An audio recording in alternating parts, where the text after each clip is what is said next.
broadcasting from the studios of AM 950 KTNF, the progressive voice of Minnesota, and airing on WCPT 820, Chicago's progressive talk. Welcome to the Gailey Show, the only daily LGBTQ progressive radio news and talk show in the United States. I'm your host, John Parker. Today is our weekly Thinking Clearly, Thinking Queerly episode, where we sit down with a guest for the majority of the episode to help us think more clearly and more queerly on major issues of the day facing the queer and allied community. After that, I'll continue my Queer and the Cosmos essay series. Coming up after us, get ready for the best in progressive news and analysis with the Matt McNeil Show on AM 950 KTNF and Choose Views with Richard Chu on WCPT 820. My guest today is Neil Aasve. Neil has served on the boards of the Bisexual Organizing Project and PAVES nonprofit. He worked as the Safe Schools Manager for One Colorado, which is Colorado's leading LGBTQ advocacy organization.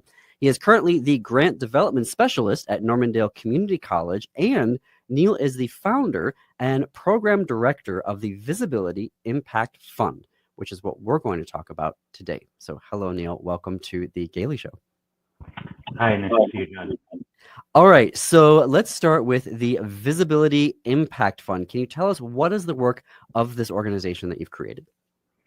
Yeah, so the Visibility Impact Fund was founded in 2020 while we're all locked down during the pandemic and was trying to find ways to have more of an impact. And I was in communication with some other bisexual advocates, and we decided to come together to create a giving circle to help provide support to the bisexual and pansexual community, which we can get into a lot of details on this, but it's definitely been a funding gap in LGBTQ philanthropy for, well, forever. So we wanted to make sure that we were trying to find ways to give more support to organizations that focused on the bisexual community, organizations that have programming for the bisexual community, and provide some grant support for this work. Can you tell us a little bit more about that? Because I think that's something that either queer folks within the community may not know, and probably for sure folks outside of the community don't know, that a lot of philanthropy does tend to focus on particular identities within the LGBTQ plus rainbow. So can you speak a little bit more about that as it relates to the bi plus community? Yeah, so, well, first, the vast majority of LGBTQ philanthropy is general support for LGBTQ organizations where it's not any identity focused, no identity focused for the funding. But there is a significant amount also that goes to, for example, the trans community, or specifically for lesbian community or gay men, you know, basically finding specific needs within the LGBTQ community. And historically, the bi community has been left out of this identity-focused funding. And it's really, I think, a root cause for you know, one thing to know about the bi community is there's a lot of health disparities that the bi community faces that are unique to the bi community, that are, you know, for example, bi people are more likely to have suicide ideation than gay and lesbian people. There's that one example of some of the disparities the bi community faces. And I think that not having that dedicated support to address unique challenges of the bi and pan community is part of the reason that these disparities come through. So that's something that we want to do as the Visibility Impact Fund, is to fill that funding gap and really provide support where it's needed the most. That was something, the research part of it, that shocked me. A number of years ago, I was working in LGBTQ health equity, and I'm a big fan of intersectionality. And so I started, you know, parsing the data, you know, and wanting to look like, okay, I look at like, how are all of the various identities like intersecting and what does that mean? And there was not as much research as there should have been for the bi plus community. And I was like, what is going on here? And if you don't have that research, then you can't create the funding ask, right? And I'm telling you, I'm not telling you anything that you don't already know there, but it is this, it's interesting how the research agendas sort of fall out within the community. I don't necessarily mean agenda in terms of as a negative part of it, but there are disparities within the community and folks wanting to work with the community as it relates to research. And thank you for naming that data point around suicidal ideation, because there are very significant issues that are facing the bi plus community that we need a lot of attention and funding towards. Can you talk about what a giving circle is? Yes. So I learned what a giving circle was when I launched the Visibility Impact Fund. And it was a recommendation that was given to me on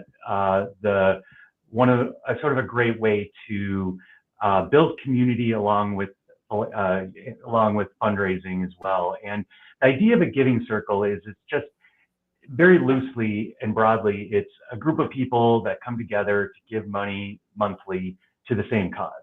And then everyone that is giving money gets to vote on what organizations receive the money. So that's a big part of how we operate as a fund. Is if you give to the Visibility Impact Fund, you will get to see the potential grantees of the funds we raise and get to have a vote and say, I want to support this organization in this program or this project. And it's a majority rule decision. So it's not, where a lot of, I think, foundations where you have the board of directors that meets that's very disconnected from the community, and you never really, you never really get to know the reasons behind why some of the funding decisions are made. Here, it's a very, sort of an effort to democratize the giving that we do. We give, the power of the decision for funding over to our community, those that are giving to the fund. There is a kind of veil of mystery that a lot of foundations cultivate. When they make the fundraise, I mean, this is something I've just known as a donor, that you kind of get a sense of like, you get the pitch, you get the ask, and they're like, look at all of the things that we do. And you're like, oh, yes, obviously. But you don't actually know the how that they may arrived at those particular decisions.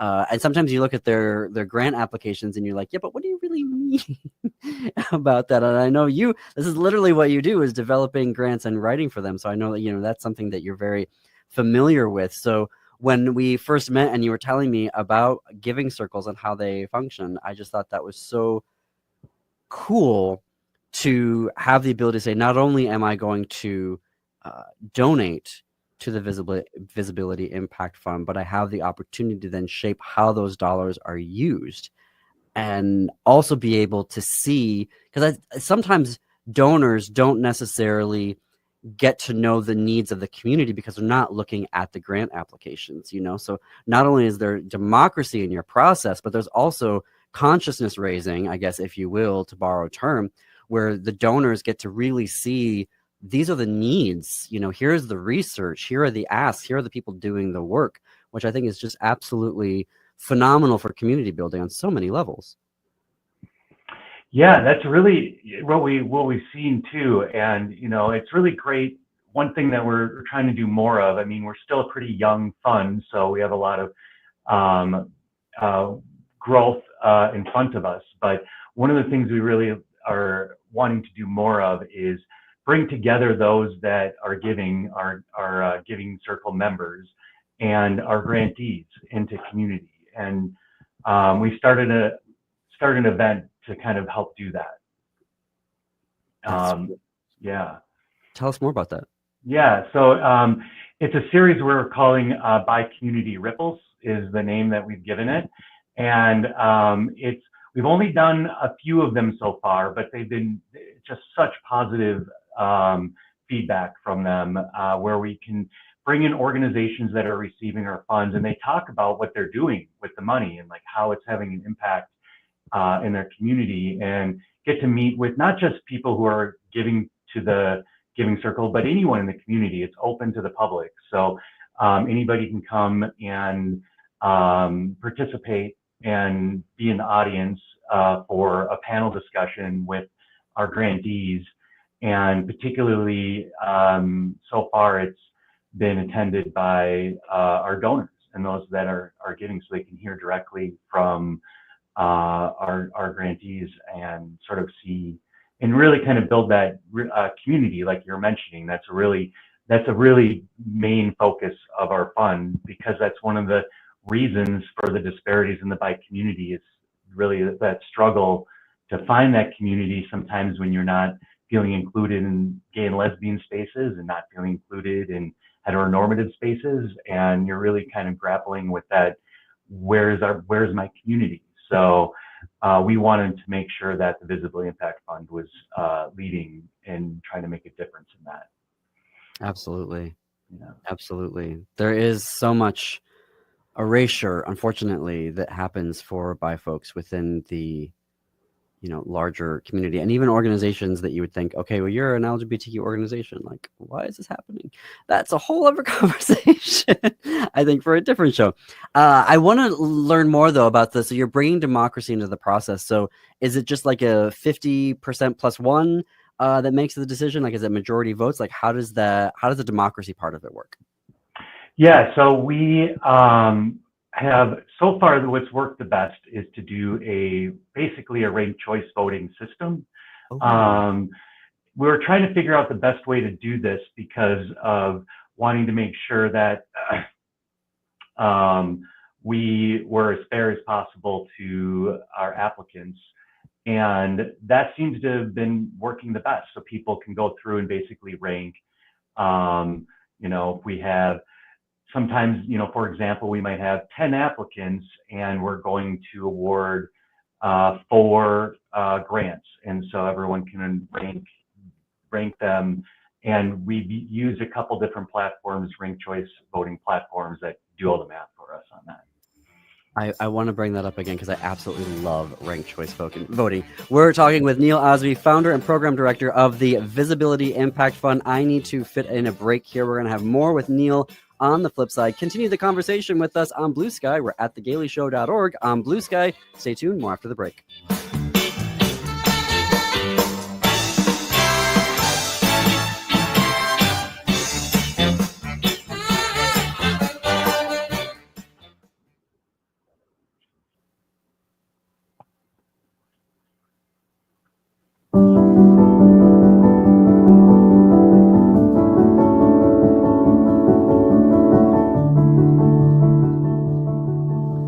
Welcome back to the Gailey Show. I'm John Parker. We're coming up on the bottom of the hour.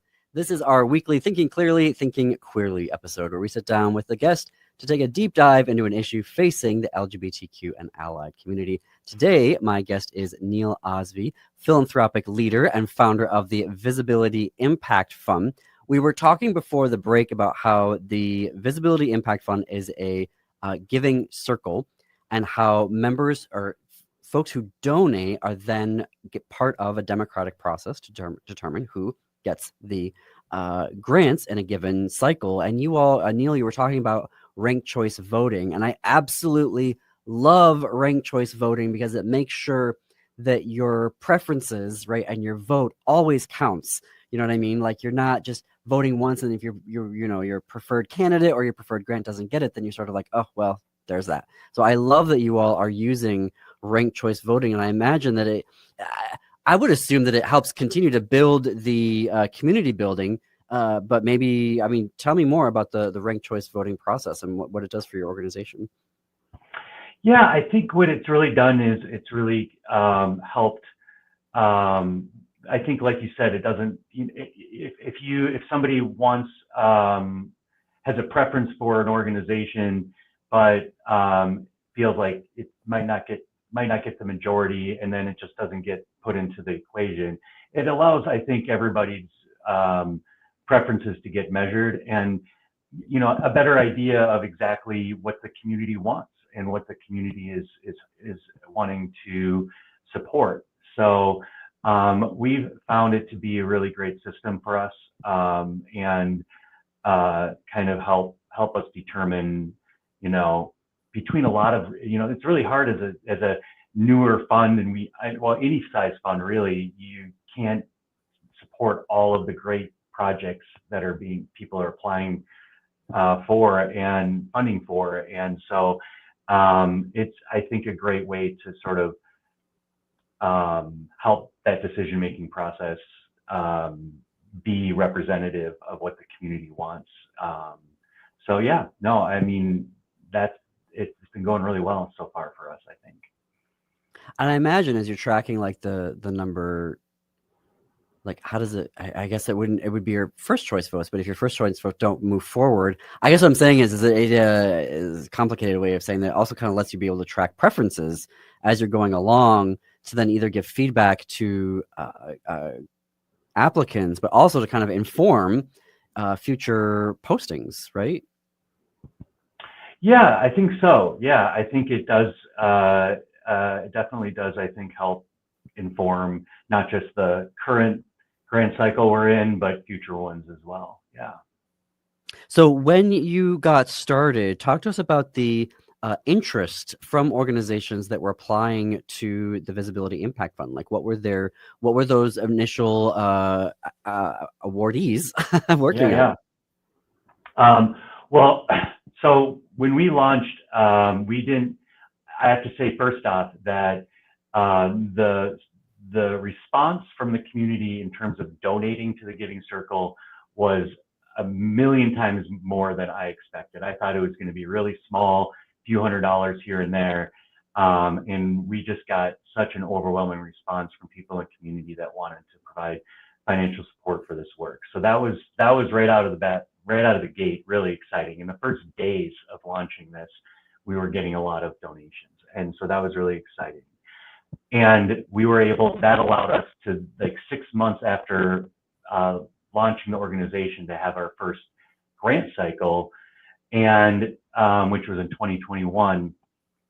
And we got a mixture. I think that we had a lot of organizations that we expected. There were some organizations that are focused on supporting the bi community that are basically all volunteer. For example, out in Boston, there's the Bisexual Resource Center. In the Twin Cities here, we have the Bisexual Organizing Project, which I was on the board of. Out west, there's an organization called Still Bisexual. So there's organizations such as those that submitted applications for funding. But we also got LGBTQ organizations that were applying for funding.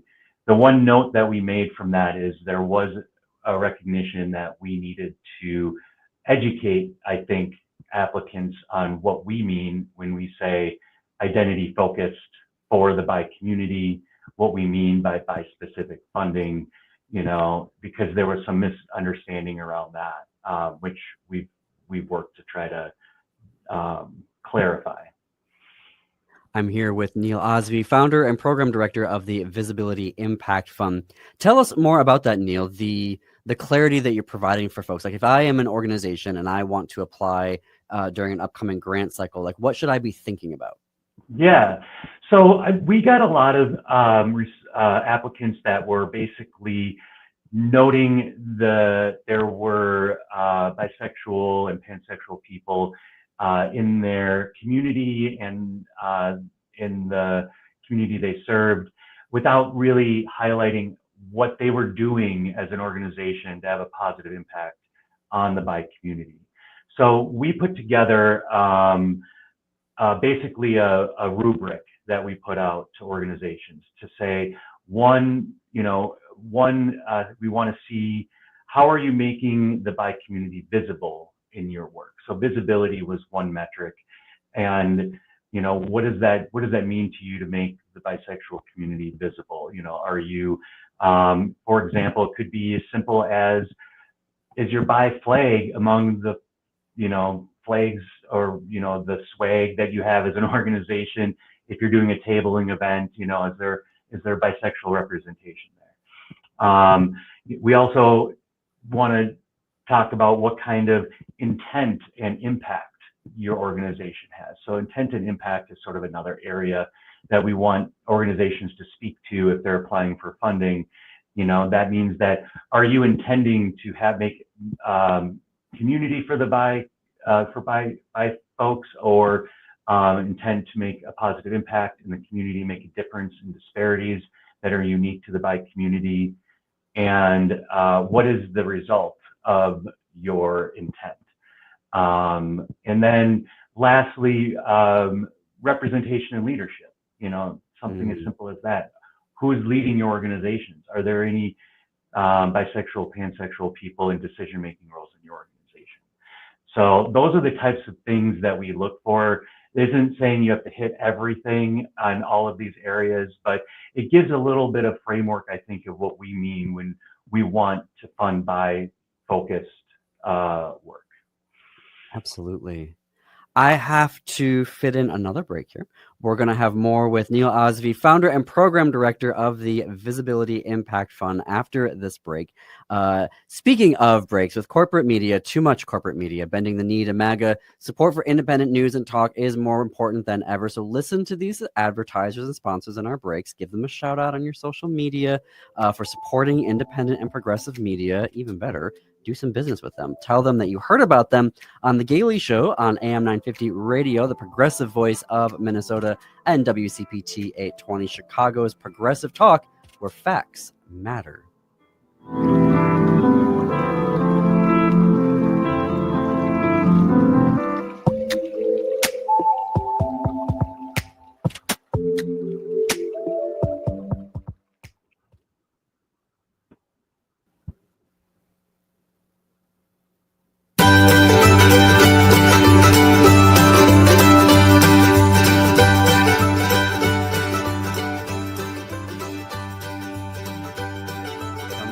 Studios of AM 950 KTNF, the progressive voice of Minnesota, and airing on WCPT 820, Chicago's progressive talk. Welcome back to The Gailey Show, the only daily LGBTQ progressive radio news and talk show in America. I'm your host, John Parker. We are 33 minutes after the hour. It's our weekly Thinking Queerly episode, where we sit down with a guest for the majority of the episode to help us think more clearly on the major issues of the day facing the LGBTQ and allied community. With me today is Neil Aasve. Neil has served on the boards of the Bisexual Organizing Project and PAVES nonprofit. He's worked as the Safe Schools manager for One Colorado, which is Colorado's leading LGBTQ advocacy organization.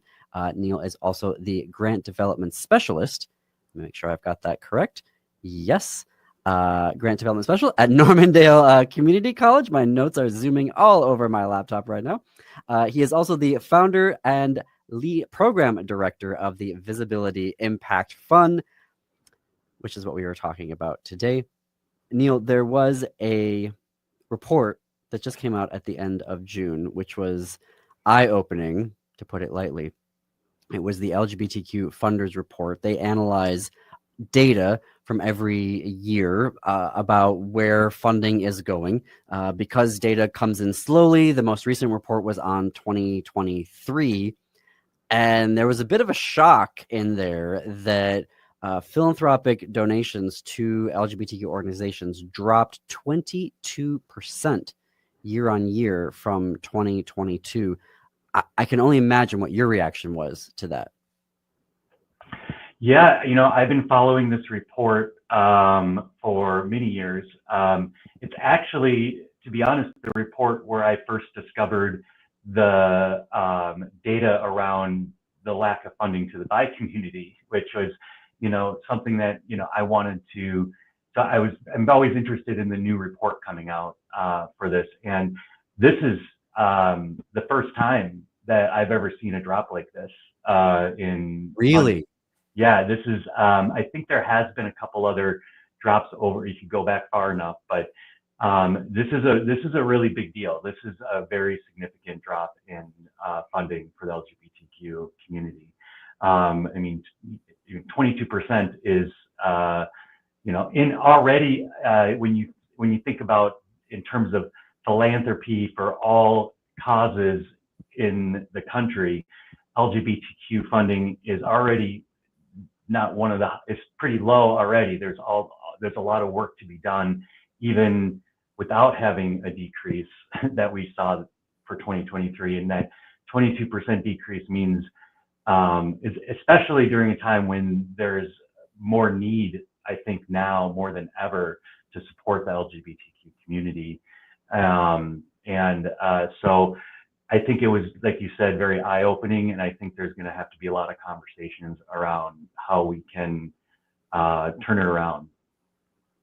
It's when I read the report, I don't know why my brain went here, but there's this perception in certain political circles that the gays are in control. I mean, the LGBTQ community is in control of everything, and we are the deciders, and we own everything. And I'm like, dude, look at this. Look at these actual facts and numbers. It's the fight that we have to do just for, a small amounts of things here and there is so frustrating. This may be a speculative question, so we can skip it if need be, but do you have a sense of why funding may have been dropping at that point? Because I recall after the Obergefell versus Hodges, there was a drop there as well in donations, at least here in Minnesota, because they were like, oh, well, they got gay marriage, so yay, and let's move on to other things now. And it was like, wait a minute, there's so many other things happening within the community. Do you have a sense, given your position and the work that you do, of what may be contributing to the drop in funding? Oh yeah, man, it's because this report just came out a couple of weeks ago, so I haven't had too much time to dive into it. I mean, I've been asking that question though, and I think that we will need to. I think there's going to have to be a lot of conversations around trying to find that out. I mean, part of me, this is all like just guesswork at this point, but sometimes I'm wondering, are priorities shifting to other areas? Are there other communities, that are seen as higher need? Is there, I'm thinking of, there's a lot of funding to support, organizations that do work in the immigration space, things like that. So I don't know. I have no idea if that's the reason, if there's priority shifting like that, or if there is, if you match it up to just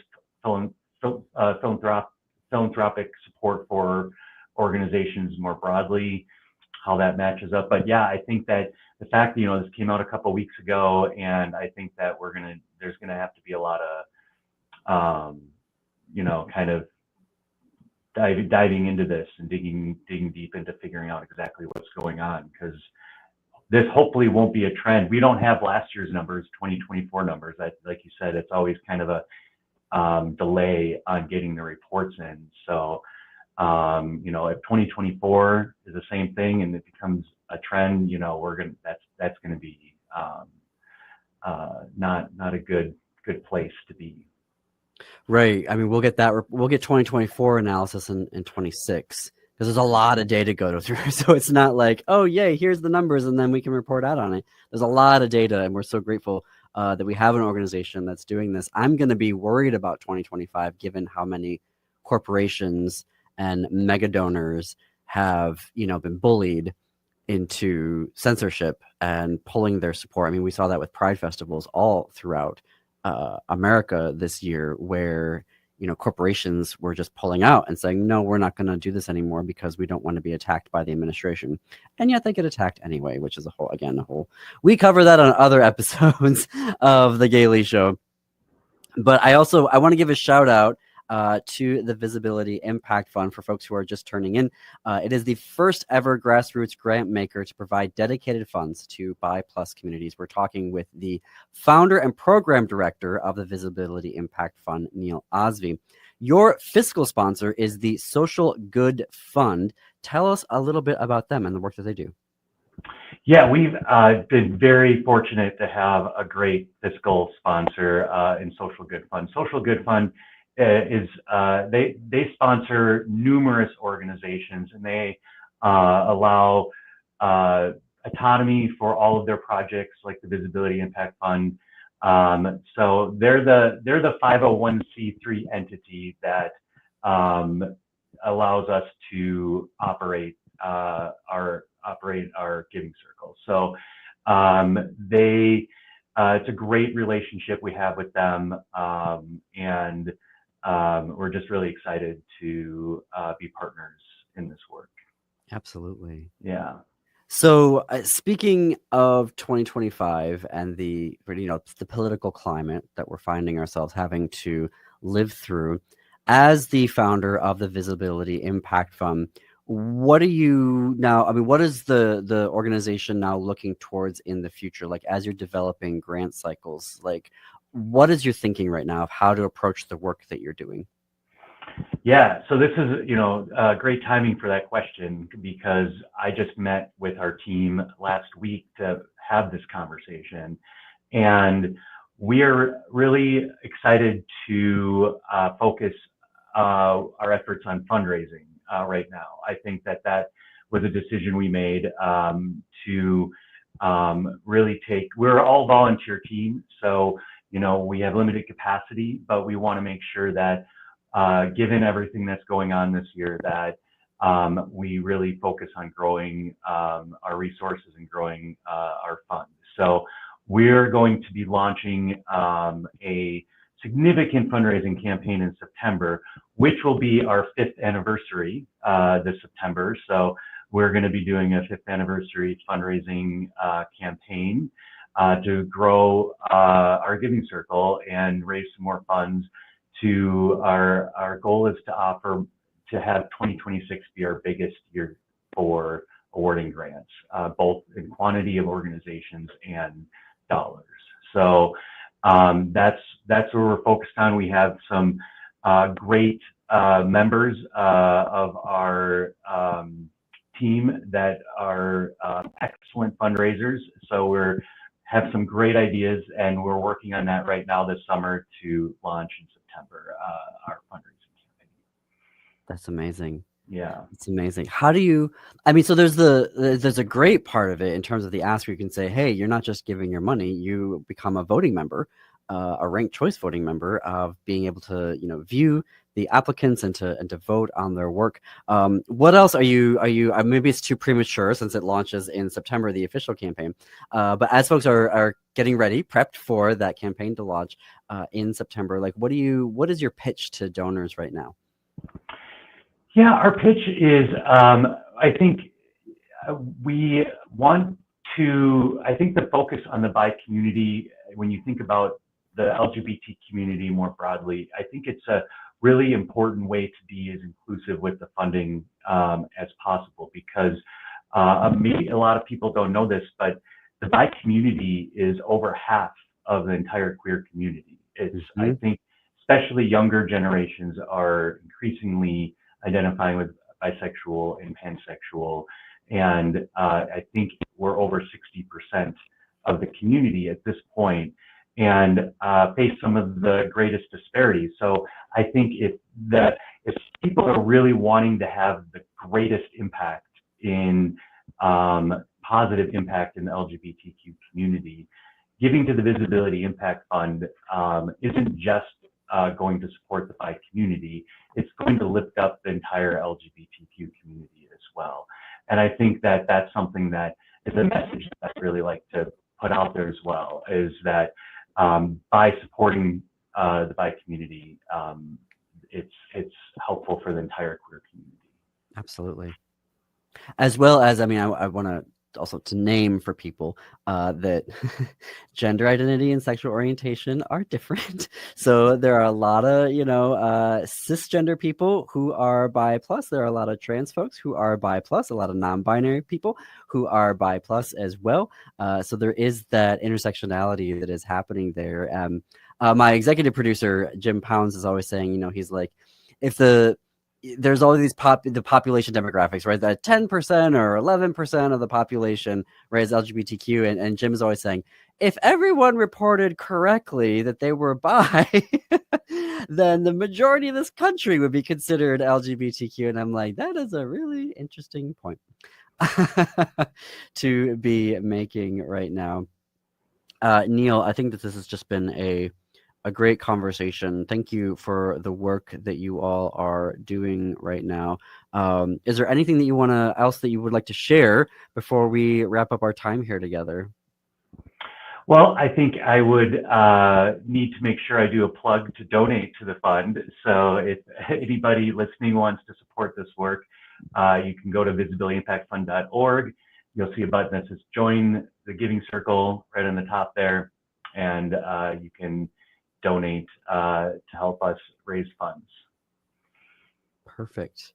Well, that website is visibilityimpactfund.org, and you can donate there. We'll include links in our show notes and on our website as well. Social media. Can folks follow you on social media? Yes, we are on Facebook, and I think we're still on X, Twitter. We don't really use that too much. I think Facebook and Instagram. And we are Viz Impact Fund at Viz Impact Fund on Instagram, and then just Visibility Impact Fund on Facebook. Perfect. Well, everyone, I really encourage you to check that out. Consider becoming not just a donor, but a voting member of the Visibility Impact Fund so you can help build community and participate in philanthropy within the queer community, whether you are part of the community or not. We need your support right now. Well, thank you again, Neil, for your time today. Thank you so much. It's been great. Coming up next, I continue my Queer and the Cosmos essay series. One last break, but lots still to get to here on The Gailey Show on AM 950 Radio and WCPT 820, Chicago's Progressive Talk.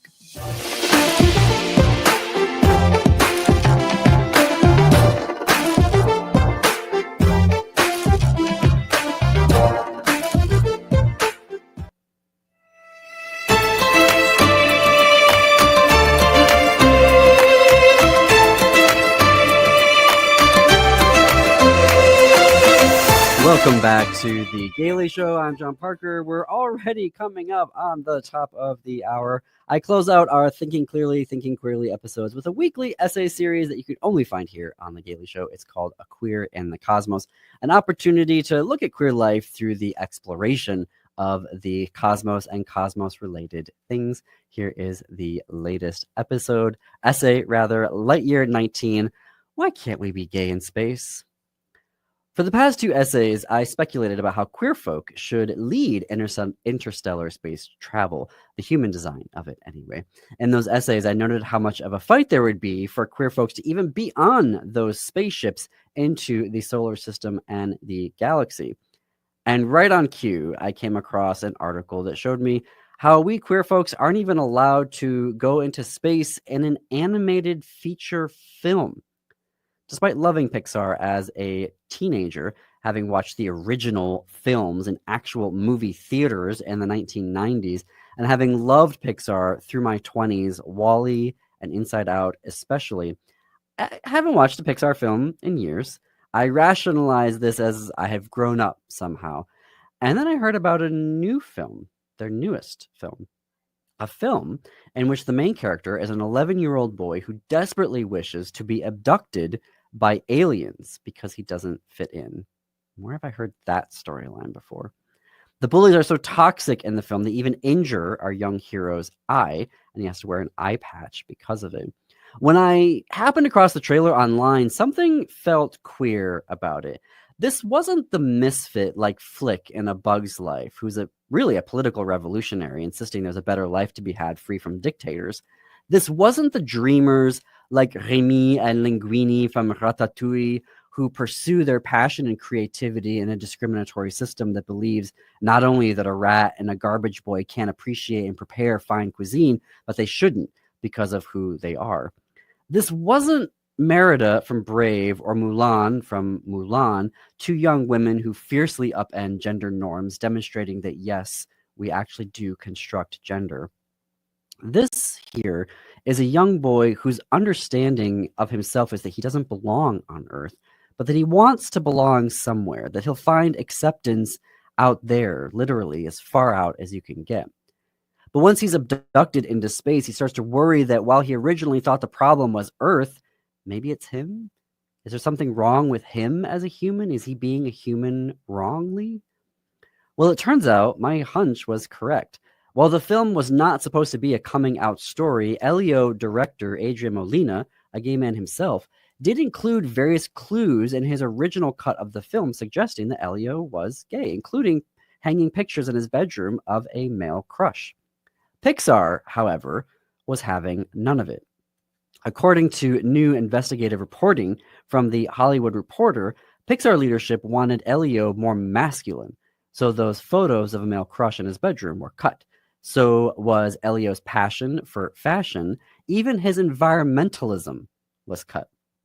After Molina screened the film to Pixar execs, including studio head Peter Docter, something happened that led to Molina leaving the project. Two new directors were brought in, Madeline Shafirian and Domi Shi, who ensured Pixar's queer censorship was carried out. And let's be clear, that's what this was. Censorship is of topics and identities, removing anything that suggests or relates to those topics and identities. Here, we had a director who had a vision, a script, and a cut of the film. Pixar leadership wasn't giving questions about the plot of whether Elio would do this or do that. There wasn't a question of the script saying, would Elio say that particular line in that particular situation? What would it look like if he said this instead?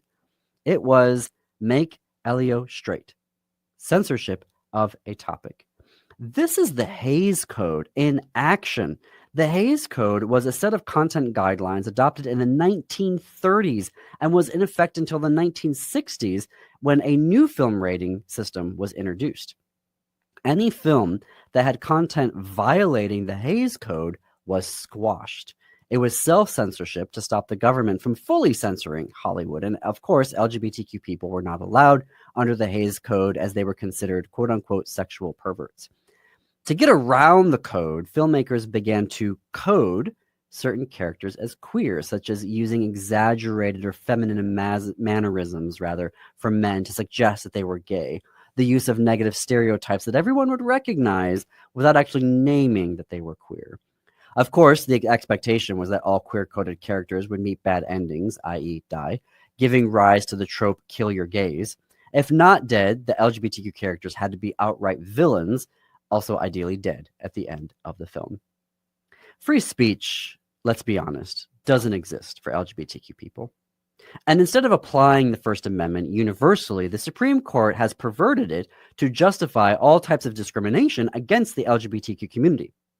Instead of upholding that Americans should be able to call themselves whatever they want, use whatever pronouns they want, dress however they want, live their lives, including who they love and what gender roles they take on, the Supreme Court gives power to anti-LGBTQ churches and politicians to erase and criminalize LGBTQ people, to ban their free expression, to ban their books, and to ban their films.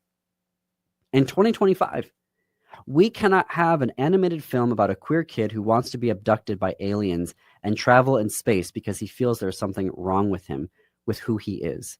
Because a feckless film studio would rather censor queer kids rather than give LGBTQ filmmakers free speech. The irony is so thick, we're all choking on it. Are we going to choke ourselves to death rather than give every American the free speech rights we are entitled to under the Constitution? Free speech means free speech for everyone, not just free speech for those that you agree with. You can't say we support free speech except for LGBTQ filmmakers making animated films. Does free speech mean only the speech that is approved by a pastor or imam or a pope or a rabbi? Well,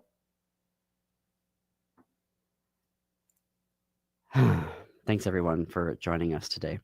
Up next on WCPT 820 is Chew's Views with Richard Chew. On AM 950 Radio, it's the Matt McNeil Show. And stay tuned after that for Native Roots Radio. Then step into the unknown with Greg Bakken on Ghost Box Radio at 10 p.m. Central. Stream our show everywhere you get your podcasts or at youtube.com/@TheGailey Connect with us on Blue Sky. We're at thegaileyshow.org on Blue Sky. And until tomorrow, keep it queer, America.